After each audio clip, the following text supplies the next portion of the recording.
ದಿವಸನೋ 10 ದಿವಸನೋ ಆರಾಮಾಗಿ ಇರ್ತಾರೆ. ಕೃಷ್ಣನು ಅರ್ಜುನ, ಕೃಷ್ಣೂರು ಅದು ಕೃಷ್ಣದೂರು. ಆಮೇಲೆ ಕೃಷ್ಣ ಅಲ್ಲಿ ಹೋಗ್ಬಿಡ್ತಾನೆ. ಅವರು ಆವತ್ತು ಮರಣ ಮುಗಿದೇ ಹೋಯ್ತು. ಆಮೇಲೆ ದಫನ್ ಗಿಫನ್ ಯಾರು ಇದ್ರದ್ದು ನಂದಗೋಕುಲ ಎಲ್ಲೇನೋ, ಆಮೇಲೆ ಇದೆಲ್ಲೋ ಎಲ್ಲಿ ಹಸ್ತಿನಾಪುರ ಅದೆಲ್ಲೋ ದೂರ. ಆಮೇಲೆ ಕಮ್ಯುನಿಕೇಷನ್ಸ್ ಅಷ್ಟು ದಿವಸ ಡೆಡ್ ಬಾಡಿನ ಇಟ್ಕೊಳ್ಳಿಕ್ಕಾಗಲ್ಲ ಅಂತ. ಆಮೇಲೆ ವಾಪಸ್ ಬರ್ತಾನೆ. ಆಮೇಲೆ ವಾಪಸ್ ಬಂದ ತಕ್ಷಣ ಅಣ್ಣನ ಭೇಟಿ ಆಗ್ತಾನೆ ಧರ್ಮರಾಜನ. ಏನಪ್ಪ ಎಲ್ಲ ಆಯಿತು? ಎಲ್ಲ ಆಯಿತು. ಕೃಷ್ಣ ಹೆಂಗಿದ್ದಾನೆ? ಇನ್ನೆಲ್ಲಿ ಕೃಷ್ಣ ಅಂತಾನಂತೆ.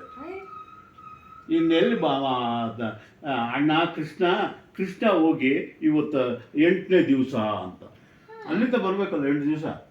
ಯಾವುದ್ರಲ್ಲೂ ಇದರಲ್ಲಿ ಕುದುರೆಯಲ್ಲಿ ಇಲ್ಲ ಸರ್, ತೀರ್ಕೊಂಡ ದೈವಾಧೀನ ಆದ ಕೃಷ್ಣ ಅಂತ. ಹಂಗೆ ಕೃಷ್ಣ ಹೋಗ್ತಾನೆ, ಅಲ್ಲಿ ದಫನ್ ಮಾಡಿ ಬರ್ತಾನೆ ಅರ್ಜುನ.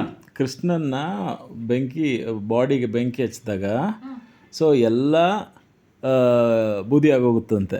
ಹೃದಯ ಮಾತ್ರ ಮಿಡಿತಾನೇ ಇತ್ತಂತೆ.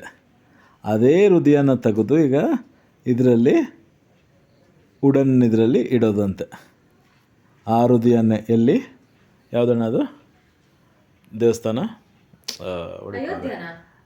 ಪುರಿ ಜಗನ್ನಾಥ್.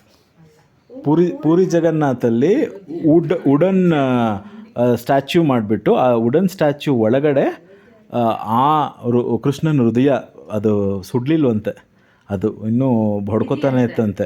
ಅದನ್ನು ಇಲ್ಲಿಟ್ಟು ಈಗ ಎವ್ರಿ 7 years ಒನ್ಸು ಅದನ್ನು ಓಪನ್ ಮಾಡ್ತಾನೆ.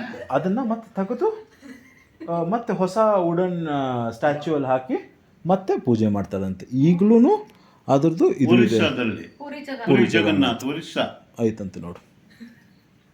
ಯಾಕಲ ನಗ್ತಿದ್ಯಾ ಮಂಗ? ಹಾಂ